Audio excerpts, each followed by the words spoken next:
আগামীকাল পবিত্র ঈদুল আজহা মানে কুরবানির ঈদ।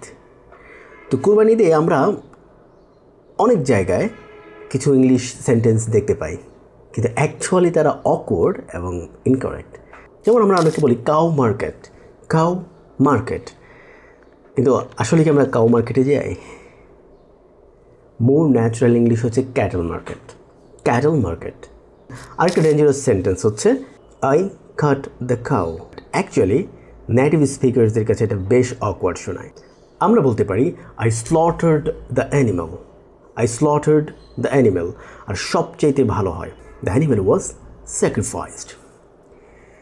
আরেকটা কমন ইউজ হচ্ছে আমরা বলি হ্যাপি কোরবানি।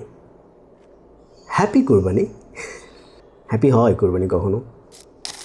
স্ট্যান্ডার্ড ওয়েতে আমরা বলতে পারি Eid Mubarak, the best and the most common expression. আর এতেও যদি আমার মন না পড়ে আমরা বলতে পারি হ্যাপি ঈদ আল আদহা। আরেকটা হচ্ছে আমি কুরবানি দিয়েছি, এটা বোঝানোর জন্য আমরা বলি যে আই গ্যাভ কুরবানি। আমরা তো কুরবানি করি, তাই না? স্যাক্রিফাইস করি। তো আমরা বলতে পারি আই পারফর্মড কুরবানি or I offered a sacrifice, I offered a sacrifice. সবচেয়ে ইম্পর্টেন্ট কথা যেটা নিয়ে আমরা এতক্ষণ কথা বলছি, কুরবানি। কুরবানি মানে কি? কুরবানি মানে হচ্ছে স্যাক্রিফাইস। কুরবানির ইংলিশ স্যাক্রিফাইস। আর এই স্যাক্রিফাইস